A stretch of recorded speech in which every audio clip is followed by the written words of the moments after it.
Howdy folks, hope you've all had a good weekend, and welcome to another episode of Mingles with Jingles.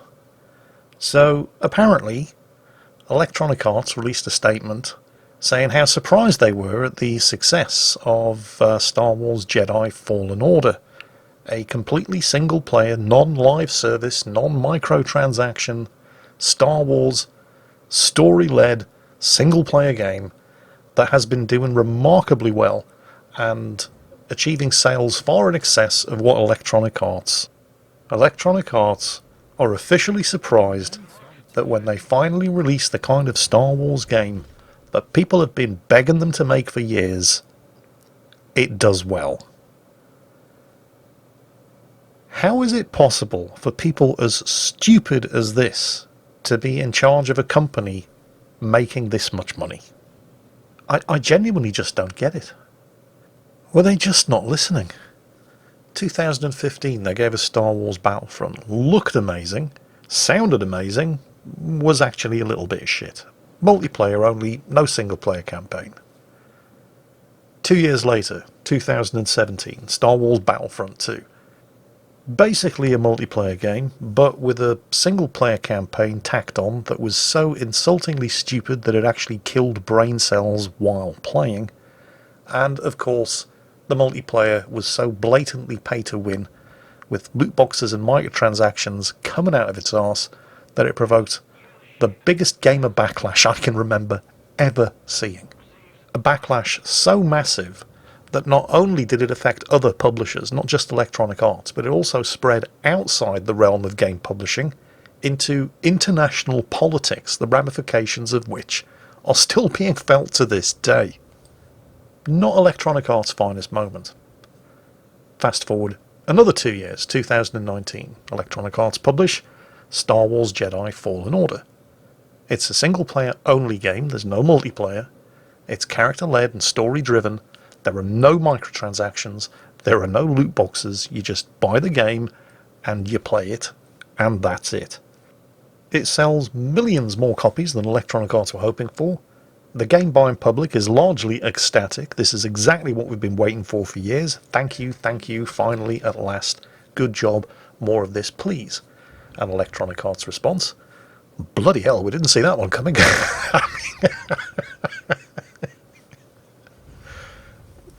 What, do you just not listen? Is that it?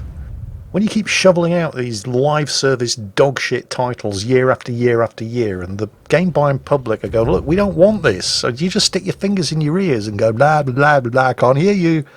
Is that it? Because that's the only explanation that seems to make any sense. Well, actually, there is one other explanation. Because Electronic Arts very famously, a couple of years back, went on record in an attempt to justify their live service shit parade of games by saying that people didn't want to play single-player games anymore. So when Star Wars Jedi Fallen Order embarrassingly does much, much better than anticipated, they have to put their surprised face on in order to try not to look like a bunch of fucking tools. Unfortunately, Electronic Arts, I'm afraid that ship sailed a long time ago. On the bright side, well, actually, this is all bright side because we've got a decent Star Wars game at last. Electronic Arts do look like a bunch of tools. And they're going to make more single-player Star Wars games, so it's really win-win. Or at least it's win-win until we finally get the next single-player Star Wars game from Electronic Arts, and it turns out to be some kind of live service jammed full of loot boxes and microtransactions. Hands up, everybody who thinks Electronic Arts wouldn't do that. No takers? No, I didn't think so. So anyway, this Saturday, you may have noticed me trying something a little different, and a lot of you were expecting another Subnautica Below Zero playthrough. However, there isn't actually a huge amount of stuff in Subnautica Below Zero, because it is early access, that I haven't already shown you. There was another update, and it did add a few new things, but no further story development. And I think the reason for that is because, well, you might not realise it, but Unknown Worlds, the developers of Below Zero, parted ways with their scriptwriter, and they have recently hired a new one. And they're going to basically redo the entire story from scratch. So pretty much everything that you've already seen in any of my Subnautica Below Zero playthroughs the destruction of the base, the pickup of the alien AI, the escape into the shallow water biome, all of the exploration, Outpost Omega, all of the stuff that you've seen me do over the course of the last month or so in Subnautica Below Zero basically didn't happen, because it's all being rewritten from scratch. New story, new plot, new everything. Bearing that in mind, there really didn't seem to be an awful lot of point in continuing with the current story of Subnautica Below Zero, because I've shown you almost all of it already, and it's all going to become irrelevant when the new script arrives. So instead, and also because the new content available in the latest patch, there's not a lot of it. Instead, I thought I'd try something different. And that something different was the first half hour or so of The Beast Inside. The Beast Inside is not a new game. It's been out for almost exactly a year, and it's been very well received both by critics and by players. And I know I've had it in my Steam library for quite some time. I'm not sure exactly how long, but more than a couple of months. I can't remember when I got it. I can't remember why I got it. It may even have been given to me for promotional purposes by a game developer. I really can't remember. But I'm sitting around trying to think of something to do for Casual Saturday other than Subnautica Below Zero. And I'm looking through my Steam library and I thought, oh, what's this? Yeah, I seem to remember installing this ages ago and never actually playing it. So I thought I'd give it a go. Oh, fucking hell. It's a survival horror game, isn't it? You all remember how well I handled Alien Isolation, yeah? Yeah. Now, in the case of Alien Isolation, I convinced myself that the reason I was such a massive pussy playing that game was because of the childhood terrors that the aliens engendered in me. Because I first saw Alien when I was 12 years old, and it scared the shit out of me. Which is good. It's what a good horror movie should do. But I was 12 years old, and I think it scarred me for life. So, for years I've been telling myself that I'm not a complete big girl's blouse when it comes to horror games. It's just Aliens in particular that pushes my buttons. And in fact, not long ago, I played and really enjoyed the Resident Evil 2 remake. Yeah, I know, Akazuki. I know I did cry like a little girl at several points throughout that as well, but I managed to get a good few hours into it. No, don't laugh. Really, I did. I mean, I never actually put any video of me playing it up on YouTube, although I think I might have put some bits of it as background video in Mingles with Jingles, but I never did a Resident Evil 2 remake playthrough series. But it was only at the point where, I don't even know the name, was it the Nemesis, I think they call him? But the big bad guy in the trench coat and hat that you cannot kill and you just have to avoid. That was the part of the game that broke me. Right? But we're talking 3 or 4 hours of gameplay into the game before that point, and I thought I was handling it pretty well up until there. So I thought, well, I'll give The Beast Inside a go. How bad can it be? Within, I don't know, 20 minutes, I was crying like a little girl. And apparently, judging by the comments on the video, many of you were too. And not all of it was tears of laughter. Although a lot of it obviously was you guys pissing your pants laughing at me shitting my pants screaming. And that's fine. But judging by the comments, a lot of you also genuinely jumped and shit yourselves at more or less all the parts where I jumped and shit myself. Which is pretty impressive, considering you weren't actually playing it. You were just watching me play it. But I thought to myself, okay, that's it. I did it. Half an hour, that's enough. I can't do this anymore. That will fill a little gap in the Casual Saturday publishing schedule, but I ain't doing this anymore. And then I went to read the comments. Oh, God. Turns out you lot really like watching me suffer. Now, I'm not promising anything, okay? I'm sitting here at home on a Sunday night. I've just had something to eat. I've got a nice hot drink. I'm not in a remotely scary environment. And I'm coming around to the idea of doing another beast inside video.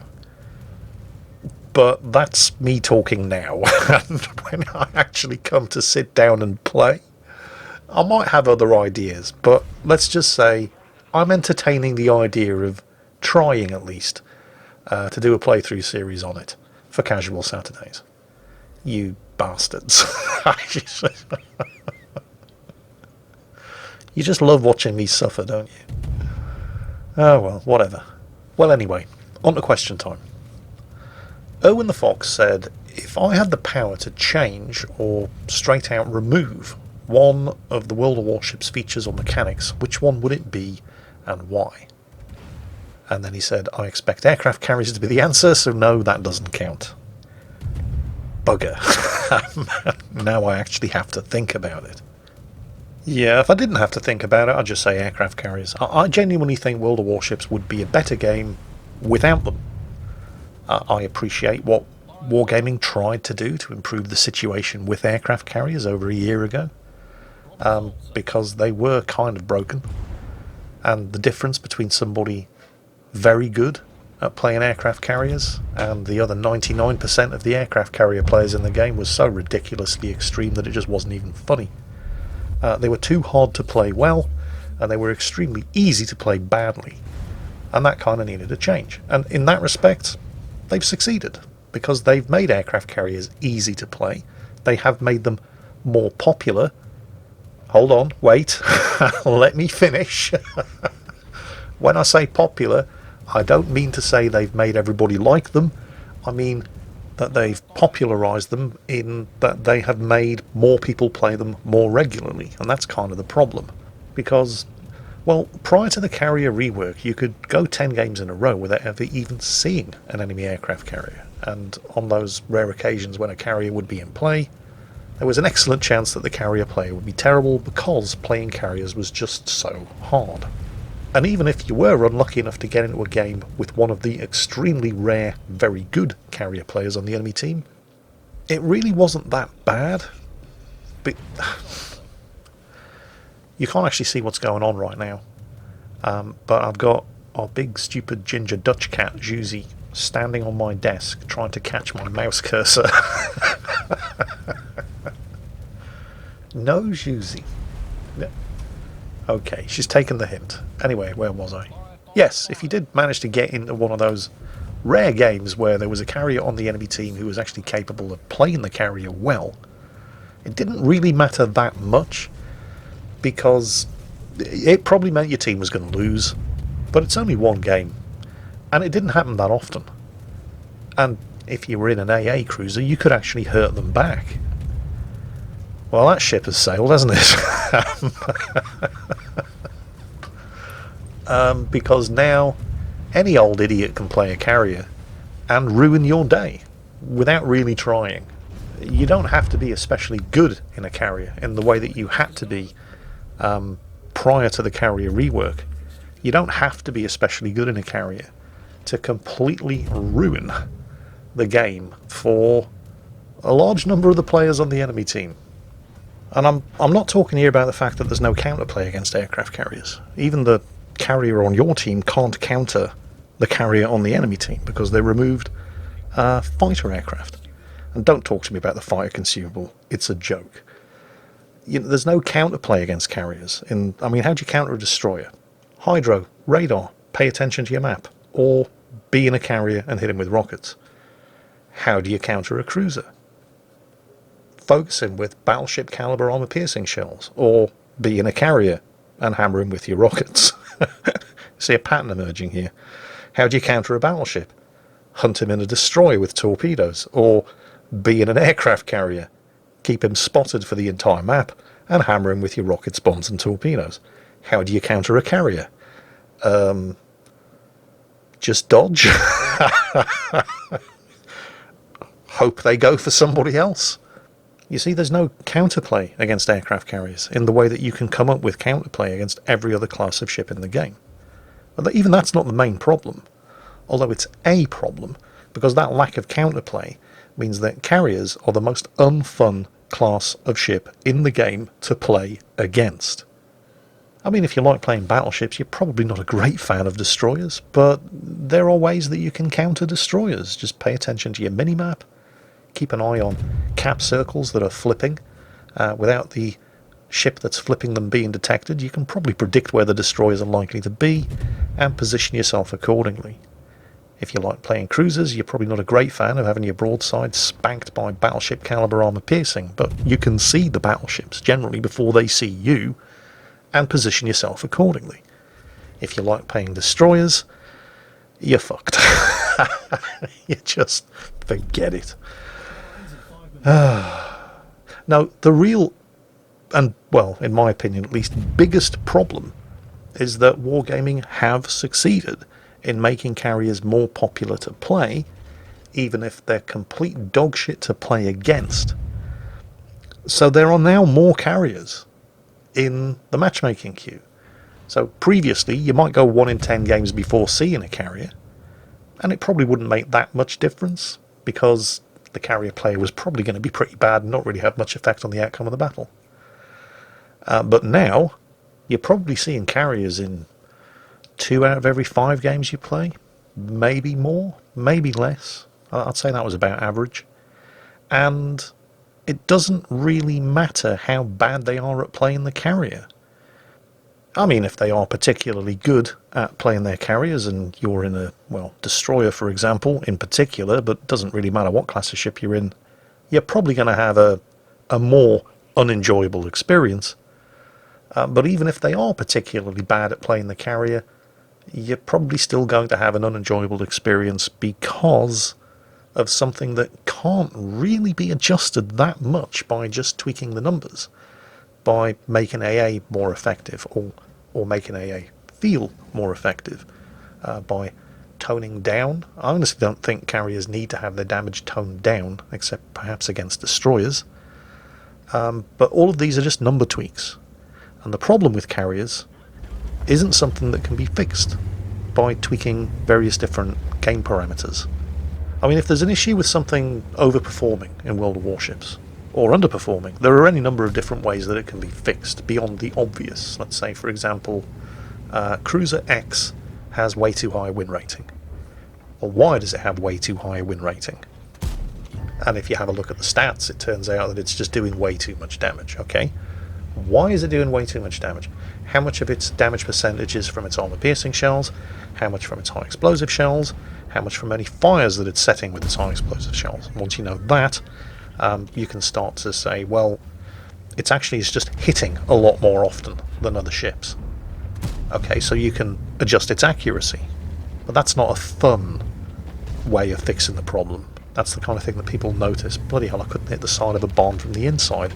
This ship sucks. So instead, you can fix that problem by, for example, adjusting the armor penetration angles of its armor-piercing shells, if it's doing the majority of its damage with armor-piercing ammunition, so that more of those shells bounce or shatter.